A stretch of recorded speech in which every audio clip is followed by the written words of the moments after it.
Well, gosh, since I last stood here to preach, I have traded in some red hairs for gray, some sleep for midnight cuddles.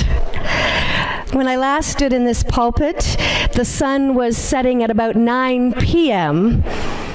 Oh, and the doorknobs to my house had a lot less jam and peanut butter on them. And this week I was complaining about the 4:40 p.m. sunset to my friend Kathy. I don't mind the sticky doorknobs. I just really want to be able to see them. And I told Kathy that this Advent, I was waiting for the light to return to the world. And Kathy said the most surprising thing to me. She said, "I think there has been entirely too much light. The world right now seems overexposed by light, in my opinion. The last thing we need is any more light." And it turns out that I was focused on meteorology and she was talking theology. She went on, you see, to talk about the Me Too campaign, which shone light on sexual harassment and assault in the workplace. She mentioned the journalist who kept track of every line from President Trump's list that had been a lie. And it turns out that he averages 3 to 5 false or misleading statements per day. Every day, she said, flashbulbs catch the faces of fleeing refugees and starving polar bears. I feel, she said, like humanity is caught in God's prophetic searchlight. We have enough light, she said. The question is, what are we going to do with it? And as she talked, I flashed back that image of the searchlight. I flashed back to a day a few weeks ago when I had the three of our kids on our own. And it ended in a less than stellar parenting moment. No, really, one of our kids was upset about something that seemed so insignificant to me that I lost my temper and I yelled at them, "What are you talking about?" And the child shrunk from my gaze and I froze. I totally froze like a thief caught in the spotlight, holding the jewel of childhood innocence in my hands. And I remember thinking, what do I do now? Sometimes we freeze.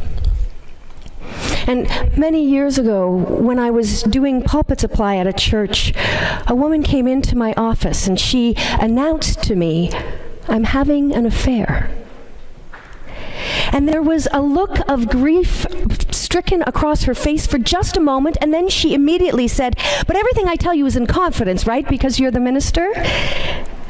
But it was too late for her, because she'd peeked her head out from the shadows of denial, and the light of truth had caused her heart to swell with remorse. And I listened as she wrestled with the pain that she knew she was causing her family. And then after an hour or two of sitting on my sofa, she slowly backed herself into the shadows again. When faced with the question, "What do I do now?" she wasn't ready to live in the harsh light of truth. Sometimes we retreat. And despite its centrality to Jesus' message of good news, repentance is pretty unpopular with 21st century Christians. Just ask Roy Moore. But I gotta believe that repentance has actually never been a bestseller with any generation of God's children, going right back to John and even before, which makes this story that Martin shared with us, the story of John the Baptist, all the more peculiar. The Bible tells us that the whole of the Judean countryside and all of the people of Jerusalem were going out to confess their sins and bathe in the waters of repentance. They were leaving the city by the thousands, and carrying their regret, their sorrows, their shortcomings. And they were returning empty-handed.